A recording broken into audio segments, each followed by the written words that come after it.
اگلا مرحلہ یا اگلا جو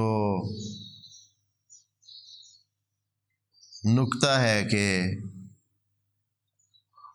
جس کے لیے انسان کو انفاق کرنا چاہیے، خدا کریم کے بتائے مطابق کہ انفاق کرے گا تو اور کیا انسان کو حاصل ہوگا۔ اگلی چیز جو خدا کریم نے قرآن میں بتائی ہے وہ یہ ہے کہ اگر آپ انفاق کریں گے تو ہم آپ کو حزن اور خوف سے بچائیں گے۔ انسان کی زندگی کے بڑے مسائل میں سے یہ دو بڑے مسئلے ہیں،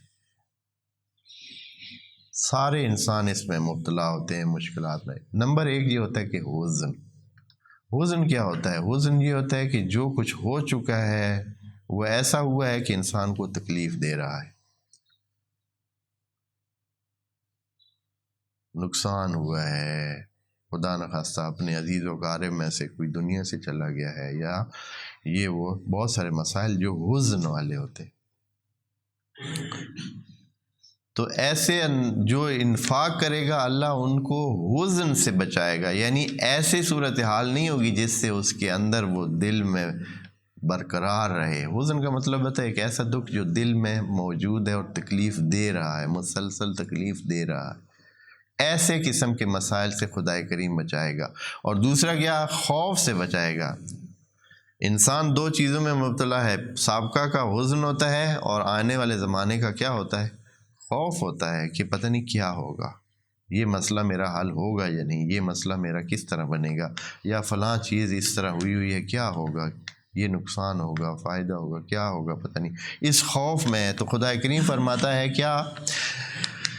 یہ بقرہ کی آیت نمبر 74 میں ہے، 274 میں، الذین ینفقون اموالہم باللیل والنہار سرا وعلانیۃ فلہم اجرہم عند ربہم ولا خوف علیہم ولا ہم یحزنون،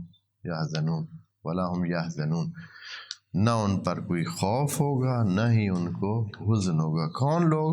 جو انفاق کرتے ہیں فی سبیل اللہ، سرا و علانیہ، سامنے بھی اور چھپ چھپ کر بھی دیتے۔ ایک اور آیت میں ہے سورہ توبہ کی آیت نمبر 99 میں ہے، اور یہ ہے کہ یہ ابھی مانوی فوائد شروع ہو رہے ہیں۔ یہ جو ابھی تک ذکر کیے ہیں یہ مادی فوائد اور اس دنیا کے فوائد تھے۔ نمبر ایک کہ انسان کو حر بنانا، نمبر دو اس کی بخیلی کو ختم کرنا تاکہ وہ معزز و محترم ہو، تیسرا یہ ہے کہ اپنے آپ کو دنیا کے اور جہان کے باقی مخلوقات کے ساتھ برابر کا رکھنا، یہ ان سے گھٹیا تو نہ بنے، نہ باقی ہر چیز دے رہی ہے تو انسان بھی دے۔ چوتھی چیز تھی کہ مال بڑھانے کے لیے، اپنے مال کو بڑھانے کے لیے خدا کریم کی گارنٹی ہے کہ انفاق کر۔ اور پانچویں چیز تھی کہ خوف اور حزن سے نجات اگر پانی ہے، مشکلات سے نجات پانی ہے تو انفاق کریں۔ انفاق کرنے سے آپ کے اندر خوف بھی نہیں رہے گا آئندہ کا، بڑے شرح صدر کے ساتھ آپ آئندہ کی طرف جائیں گے، اور پچھلے زمانے کے گزرے ہوئے حالات پر آپ کو کوئی حزن بھی اور تکلیف اور غم بھی نہیں ہوگا۔ یہ 5 مورد تھے ایسے جو کہ انفاق سے انسان کو اس دنیا میں حاصل ہوتے ہیں۔